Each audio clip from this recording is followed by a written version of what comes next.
যদি আপুনি আপোনাৰ এক্সচেঞ্জ কাৰ্ডত থকা কোৱালিফিকেশ্যনসমূহ আপগ্ৰেড কৰিবলগীয়া আছে তেন্তে আজি এই ভিডিঅ'টো আপোনালোকৰ কাৰণে অতি গুৰুত্বপূৰ্ণ হ'ব কাৰণ আজি এই ভিডিঅ'ত মই আপোনালোকক দেখুৱাবলৈ গৈ আছোঁ যে কেনেকৈ আপোনালোকে আপোনাৰ এক্সচেঞ্জ কাৰ্ডত থকা কোৱালিফিকেশ্যনসমূহ আপগ্ৰেড কৰিব কোনো ধৰণৰ এজন বা CSC চেণ্টাৰত ভিজিট নকৰি ঘৰতে বহি আপোনালোকে এই প্ৰক্ৰিয়াটো সম্পূৰ্ণ কৰিব পাৰিব তো বলক ভিডিঅ'টো বেছি দীঘলীয়া নকৰিম মেইন টপিকলৈ আলোচনা কৰিম আৰু মোৰ এই টপিকটো চাই যদি আপোনালোকে অকণমানৰ হেল্প পাই তেন্তে লাইক এটা কৰিব লগতে বন্ধু বান্ধৱীক শ্বেয়াৰ কৰিব যাতে ইহঁতেও এই ভিডিঅ'টো চাই ঘৰতে বহি নিজে নিজৰ এক্সচেঞ্জ কাৰ্ডত থকা কোৱালিফিকেশ্যনসমূহ আপগ্ৰেড কৰিব পাৰে আৰু লগতে চেনেলত প্ৰথমবাৰ ভিজিট কৰিছে তেন্তে সাবস্ক্ৰাইব কৰি দিব যাতে এনে ধৰণৰ অনলাইন ৰিলেটেড ভিডিঅ'সমূহ আপোনালোকে ৰেগুলাৰলি চাবলৈ কাৰণে তো বলক এতিয়া ভিডিঅ'টো আৰম্ভ কৰিম এতিয়া আপোনালোকে আপোনাৰ এক্সচেঞ্জ কাৰ্ডত থকা কোৱালিফিকেশ্যনটো আপগ্ৰেড কৰিবৰ কাৰণে আপোনালোকে ভিজিট কৰিব লাগিব ক্ৰম ব্ৰাউজাৰত ইয়াত গৈ আপোনালোকে সাৰ্চ কৰি দিব যে সেৱা সেতু পৰ্টেল তো সেৱা সেতু সাৰ্চ কৰি দিয়াৰ পাছত এনে ধৰণৰ ইণ্টাৰফেচ দেখিবলৈ পাব তো ইয়াত আপোনালোকে ফাৰ্ষ্ট ৱেবছাইট লিংকত দেখিবলৈ পাই আছে যে সেৱা সেতু/Government of Assam এই অপশ্যনত ক্লিক কৰি দিব ক্লিক কৰি দিয়াৰ পাছত আপোনালোকে এনে ধৰণৰ ইণ্টাৰফেচ দেখিবলৈ পাব তো অকণমান স্ক্ৰল ডাউন কৰি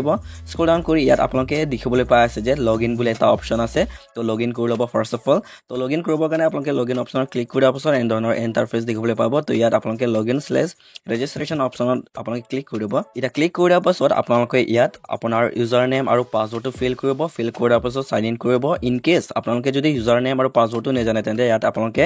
new user sign up for মেৰ পেজ আন অপশ্যনত গৈ আপোনালোকে ৰেজিষ্ট্ৰেশ্যন কৰিব পাৰিব আপোনালোকে যদি ইউজাৰ আইডি ক্ৰিয়েট কৰিব নাজানে তেন্তে মই অলৰেডি ভিডিঅ' বনাই থৈছোঁ মই আই বাটনত থৈ দিম আদাৰৱাইজ মই ডিছক্ৰিপশ্যনত থৈ দিম তো আপোনালোকে তাত গৈ কেনেকৈ ৰেজিষ্ট্ৰেশ্যন কৰিব বা ইউজাৰ আইডিটো ক্ৰিয়েট কৰিব আপোনালোকে তাত গৈ চাই ল'ব পাৰিব তো এতিয়া আপোনালোকে ইউজাৰ আইডিটো ক্ৰিয়েট কৰি দিয়াৰ পাছত ইয়াত আপোনালোকে আহিব লাগিব আকৌ এবাৰ তো আহি যোৱাৰ পাছত ইয়াতে আপোনালোকে ইউজাৰ আইডিটো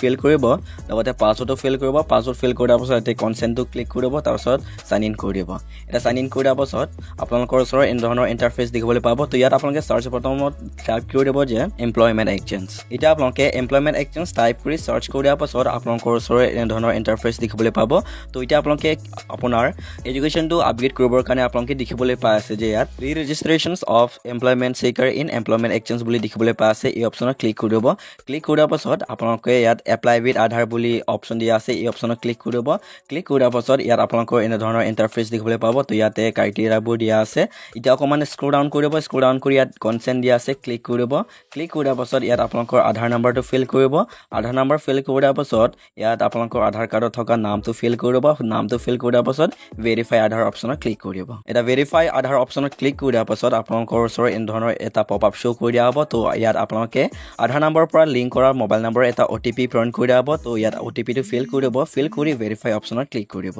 এতিয়া আপোনালোকে ভেৰিফাই অপশ্যনত ক্লিক কৰি দিয়াৰ পাছত এনে ধৰণৰ ইণ্টাৰফেচ দেখিবলৈ পাব তো ইয়াত আপোনালোকে এক্সচেঞ্জ কাৰ্ডত থকা ৰেজিষ্ট্ৰেশ্যন নাম্বাৰটো ইয়াত ফিল কৰি দিব ফিল কৰি দিয়াৰ পাছত গেট ডাটা অপশ্যনত ক্লিক কৰিব এতিয়া গেট ডাটা অপশ্যনত ক্লিক কৰি দিয়াৰ পাছত আপোনালোকৰ ডিটেইলছসমূহ ইয়াতে ওলাই আহি যাব তো ইয়াত আপোনালোকে দেখিবলৈ পাই আছে যে টাইপ অফ ৰি-ৰেজিষ্ট্ৰেশ্যন বুলি অপশ্যন আছে তো প্লিজ চেলেক্ট অপশ্যনত ক্লিক কৰি দিব ক্লিক কৰি দিয়াৰ পাছত ইয়াত দেখিবলৈ পাই আছে যে আপোনালোকে কোৱালিফিকেশ্যন আপগ্ৰেড/এডিশ্যন বুলি দিয়া আছে এতিয়া মই এই অপশ্যনত ক্লিক কৰি দিব ক্লিক কৰি দিয়াৰ পাছত প্ৰচিড অপশ্যনত ক্লিক কৰি দিব প্ৰচিড অপশ্যনত ক্লিক কৰি দিয়াৰ পাছত ইয়াত আপোনালোকে লাষ্ট টাইম কিমান হাইয়েষ্ট কোৱালিফিকেশ্যন দিছিলে ইয়াত শ্ব' হৈ যাব তো এতিয়া আপোনালোকে ক্লিক কৰি দিব হাইয়েষ্ট এডুকেশ্যনৰ লেভেল অপশ্যনত তো ক্লিক কৰি দিয়াৰ পাছত এতিয়া আপোনালোকে হাইয়েষ্ট কোৱালিফিকেশ্যনটো ইয়াত ক্লিক কৰি দিব ক্লিক কৰি দিয়াৰ পাছত ইয়াত আপোনালোকৰ ওচৰত এনে ধৰণৰ ইণ্টাৰফেচ দেখিবলৈ পাব তো ইয়াত আপোনালোকে 10 আৰু 12ৰ ডাটাসমূহ অলৰেডি ফিল থাকিব as per as last time apply তো এতিয়া অকণমান স্ক্ৰল ডাউন কৰি দিব স্ক্ৰল ডাউন কৰি দিয়াৰ পাছত ইয়াতে আপোনালোকে গ্ৰেজুৱেট লেভেলৰ ডিটেইলছসমূহ আপডেট কৰিব লাগিব তো আপডেট কৰিবৰ কাৰণে ইয়াতে ষ্ট্ৰীম বা কেটেগৰী দিয়া আছে আপোনালোকে ষ্ট্ৰীমটো ছিলেক্ট কৰি ল'ব ছিলেক্ট কৰি দিয়াৰ পাছত ইয়াত আপোনালোকৰ এক্সাম পাছ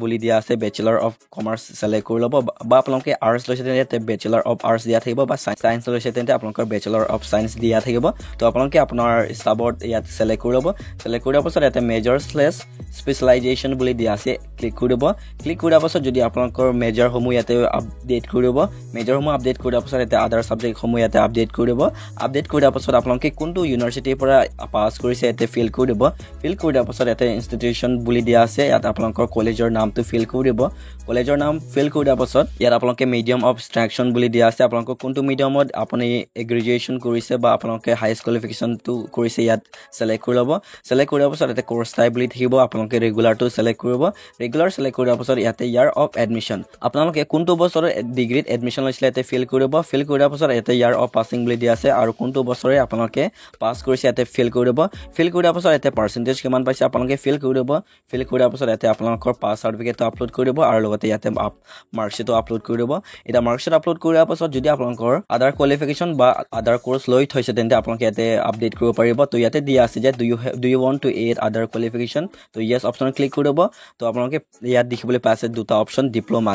মিনছ আপোনালোকৰ কম্পিউটাৰ ডিপ্ল'মা এটচেট্ৰা আপোনালোকে ITI কৰি থৈছে তেন্তে আপোনালোকে ITI অপশ্যনতো ক্লিক কৰিব পাৰিব তো ITI বা আপোনালোকে ডিপ্ল'মা যিকোনো এটা আপোনালোকে ক্লিক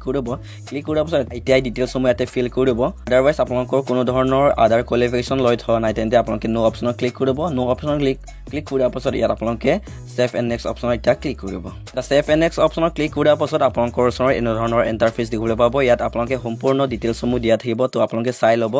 লোৱাৰ পাছত ইয়াত ফাইনেল সাবমিট বুলি দিয়া আছে তো আপোনালোকে ফাইনেল সাবমিট অপশ্যনত ক্লিক কৰাৰ পাছত আপোনালোকৰ চাৰ্টিফিকেটটো শ্ব' হৈ যাব তো অকণমান স্ক্ৰল ডাউন